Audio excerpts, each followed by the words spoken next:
Bienvenue pour ce temps de culte qui vous est proposé par l'Église protestante unie de l'ensemble alésien. Un culte un peu particulier, à plusieurs voix, communautaire donc, mais tous ces participants vous parlent d'endroits différents. Et oui, c'est le coronavirus qui nous impose cette mesure de sécurité. Mais soyez quand même, là où vous êtes, devant votre ordinateur ou votre portable, le bienvenu pour ce temps d'écoute de la parole de Dieu, de méditation et de prière. Psaume appartenant au recueil de David, le psaume 23. Le Seigneur est mon berger. Je ne manquerai de rien. Il me met au repos dans des prés d'herbes fraîches. Il me conduit au calme près de l'eau. Il ranime mes forces. Il me guide sur la bonne voie, parce qu'il est le berger d'Israël. Même si je passe par la vallée obscure, je ne redoute aucun mal. Seigneur, car tu m'accompagnes. Tu me conduis, tu me défends. Voilà qui me rassure. Face à ceux qui me veulent du mal, tu prépares un banquet pour moi. Tu m'accueilles en versant sur ma tête un peu d'huile parfumée. Tu remplis ma coupe jusqu'au bord. Oui, tous les jours de ma vie, ta bonté, ta générosité me suivront pas à pas. Seigneur, je reviendrai dans ta maison aussi longtemps que je vivrai. Beau psaume, le plus célèbre, que vous connaissiez sans doute, et que vous aimez certainement. Beau psaume pour cette image du berger de sa brebis, dans des pâturages au bord d'eau rafraîchissantes. C'est cette image qui sert à David, qui a été berger, d'exprimer sa relation à Dieu. Elle nous fait rêver cette image en ce temps de confinement obligatoire. Temps difficile pour ceux qui n'ont pas de jardin ni d'espace vert autour de chez eux pour pouvoir se détendre et respirer un peu d'air frais. C'est un temps compliqué pour les familles qui ne disposent pas d'un appartement très grand et où petits et grands doivent apprendre à cohabiter. Et plus encore, c'est un temps difficile pour les personnes seules, dont l'horizon est encore rétréci par l'absence de visite et de contact. Mais ce psaume qui nous fait tant de bien, nous ne l'avons pas choisi en raison des circonstances, il est simplement indiqué parmi les lectures pour ce dimanche 22 mars. Alors, nous allons vérifier ainsi que la parole de Dieu est toujours d'actualité.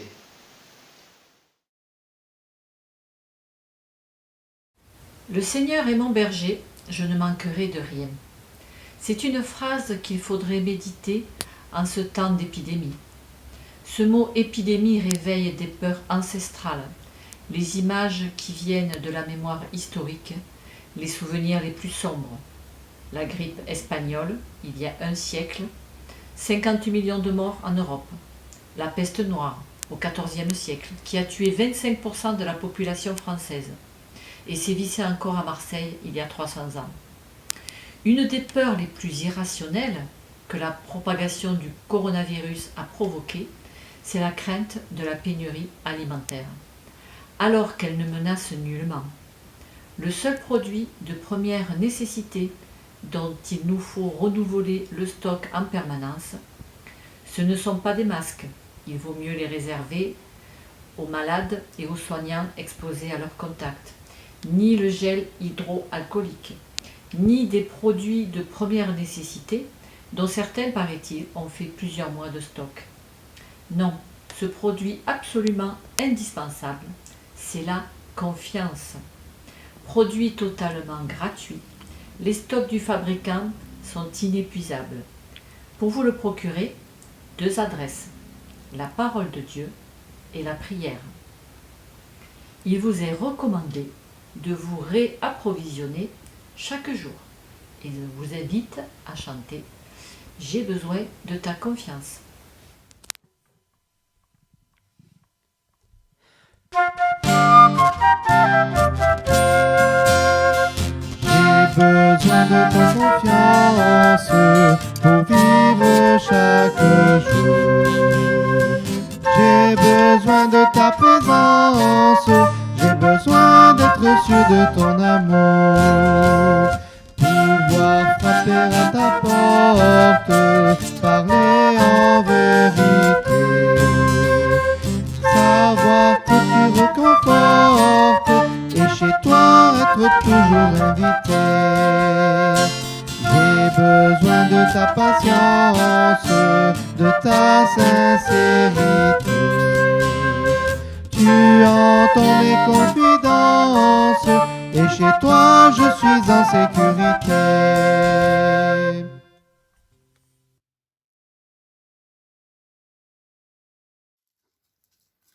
Et si nous prenions aussi ce psaume, cette méditation de David par la fin, il est question de bonheur.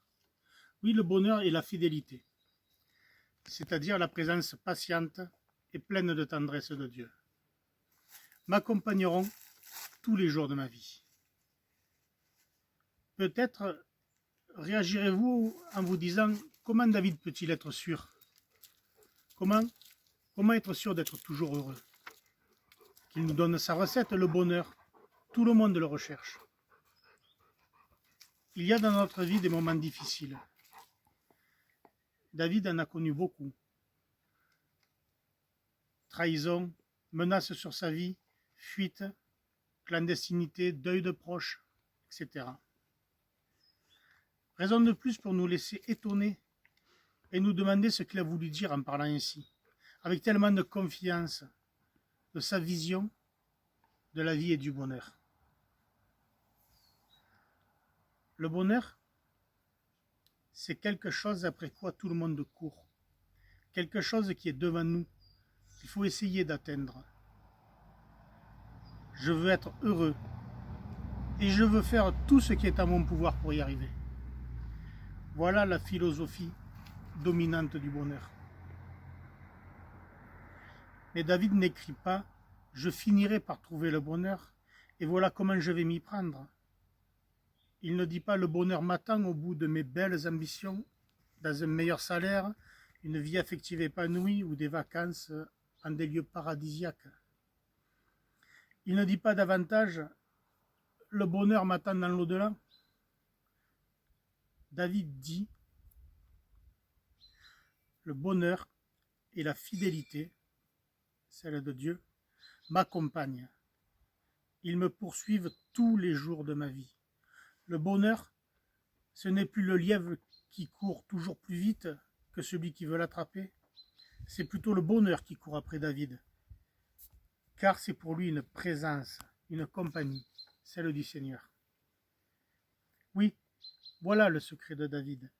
Je ne cours pas après le bonheur, car le bonheur, c'est Dieu, c'est que Dieu est là près de moi, à mes côtés, comme un berger qui veille sur chacune de ses brebis. Il veille sur moi. Et tout le psaume énumère les différents aspects de ce bonheur-là. David dit qu'il ne manque de rien. Il reçoit tout ce qui lui est nécessaire, comme la brebis qui a accès à l'eau fraîche et à l'herbe verte, et abondante, et qui n'a plus à courir à chercher, qui est comblée parce que le berger l'a conduit vers les pâturages. Jésus a dit « Je suis le bon berger. Je suis venu afin que mes brebis aient la vie, et la vie en abondance. » Qu'est-ce qui peut nous combler vraiment? C'est tout d'abord de savoir où l'on est et où l'on va.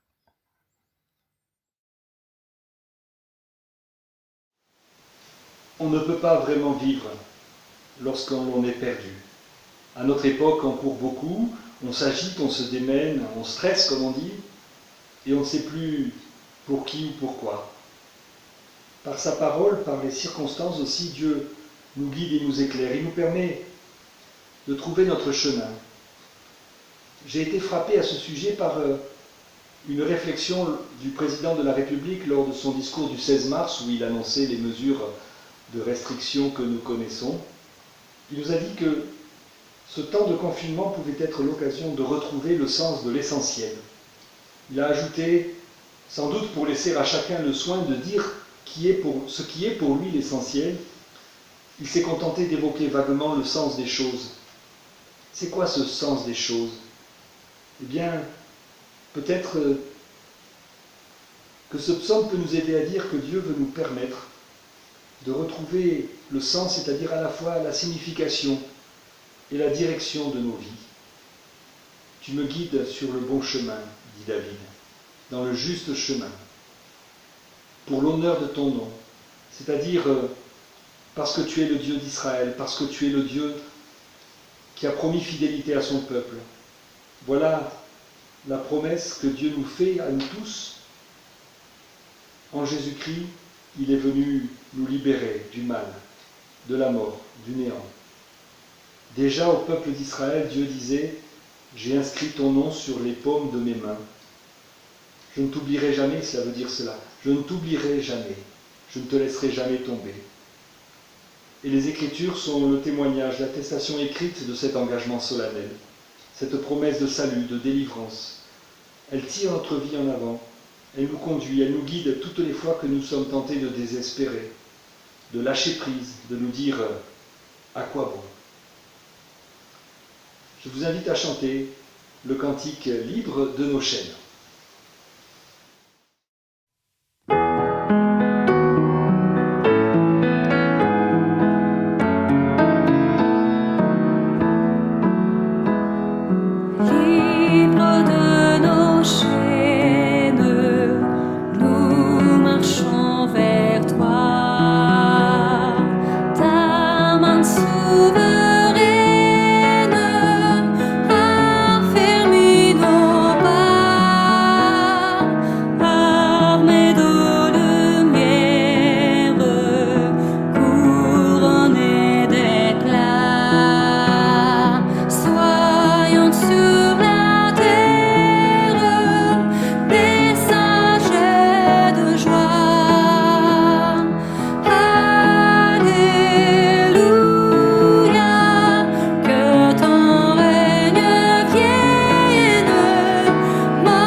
David écrit ensuite « Même si je passe par la vallée obscure, un ravin d'ombre et de mort, je ne crains aucun mal car tu es là.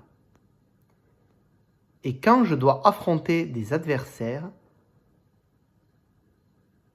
On ne peut pas vivre heureux quand on a peur. Mais quand je sais que le Seigneur se tient à mes côtés, alors là, je peux affronter tous les dangers, toutes les épreuves, je n'ai plus peur. Exactement comme un enfant que son père tient par la main la nuit sur un chemin isolé. David ne dit pas « Avec toi, Seigneur, plus de problèmes, plus d'épreuves. » Mais avec toi, les problèmes, les épreuves, je peux les affronter, les traverser en paix. Jésus a été ce berger qui nous conduit dans la vallée obscure. Il nous y a même précédés, puisqu'avant nous, il a souffert. Il est mort et il a été enseveli. Alors qu'il n'avait rien fait pour mériter cela, lui, le Fils de Dieu, il a pris sur lui notre mort. Et il est ressuscité pour nous ouvrir à l'espérance de la vie éternelle, de la vie avec Dieu qui commence dès aujourd'hui. Je voudrais vous inviter maintenant à la prière, à partir d'un texte original, une lettre au virus, au Covid-19, que nous propose l'Alliance biblique française dans un courrier électronique envoyé récemment. Covid-19. En ces temps difficiles, si chargés en émotions, où ce qui est en train de se passer semble irréaliste, inconcevable, je suis forcé d'accepter ta présence autour de moi. J'accueille le silence que tu es en train de créer, qui me permet de me mettre à l'écoute. J'accueille la fermeture des magasins que tu as provoquée pour me libérer du consumérisme effréné et des biens matériels. J'accueille la fermeture des restaurants pour apprendre à rechercher la nourriture de l'âme. J'accueille l'isolement où tu me plonges pour entrer dans un dialogue amoureux avec une présence bien plus belle que la tienne. J'accueille les restrictions de mouvement pour me focaliser sur l'essentiel. J'accepte ma vulnérabilité et la maladie que tu répands pour me rappeler du don de la santé que j'ai souvent pris pour acquis et me rappeler que la douleur fait partie de la vie. Je n'oublie pas de prier, au contraire. Je prie sans cesse au plus profond de mon cœur et de mon âme. Oui, je prie en silence. Je te prie, Seigneur, pour les malades, pour les familles des malades et pour les personnes fragiles. Je te prie pour les personnes très angoissées, pour qui l'avenir semble si incertain. Et je n'oublie pas les plus démunis. Je prie aussi pour les commerçants, les artisans, ceux qui ont dû fermer boutique et ceux qui devront faire des choix difficiles. Je n'oublie pas le corps hospitalier. Je les remercie pour leur professionnalisme, leur dévouement et profonde humanité. Je remercie tous ceux qui travaillent d'arrache-pied pour faire en sorte que notre pays fonctionne, pour que nous ayons tous la chance d'être soignés, nourris et protégés. Et Seigneur, je pense à tous les parents qui vont devoir concilier vie professionnelle et vie familiale, le plus souvent dans de tout petits espaces. Je leur souhaite de retrouver une vie familiale attentionnée. Je n'oublie pas que ce temps de confinement me permet de me rapprocher de toi, Seigneur. Et au milieu de la tourmente, je n'oublie pas l'essentiel. Gardez espoir. Gardez confiance. Amen. Au moment de nous séparer, je vous propose de méditer une dernière fois le psaume 23 en l'adaptant aux circonstances que nous traversons. Voici cette paraphrase. Le Seigneur veille sur moi, pas besoin d'accumuler des stocks. Il pourvoit à mes besoins quotidiens. Il me maintient dans le calme et la sérénité. Il veille sur mon moral et ma santé. Il m'aide à prendre au jour le jour les bonnes décisions parce qu'il s'est donné le nom de Père. Et même si je devais contracter un virus potentiellement mortel, je n'aurai pas peur parce que tu seras encore auprès de moi. Ta parole est mon guide. Ces promesses m'encouragent. Face à tout ce qui me menace, tu opposes tes gestes barrières, la promesse que tu m'as faite en Jésus-Christ de m'adopter comme ton enfant, sa vie donnée pour moi par cet amour dont rien ne peut me séparer. Oui, quelles que soient les circonstances, quelle que soit l'issue, je resterai entouré de bonheur et de tendresse. Et je sortirai bientôt de mon confinement pour venir, Seigneur, te louer dans ta maison, avec tous mes frères et sœurs. Amen. Que Dieu vous bénisse et qu'il vous garde. Prenez soin de vous et des autres. À bientôt, chers frères et sœurs. Et nous chantons pour terminer ce temps de culte, « Je suivrai mon Seigneur et mon Maître ».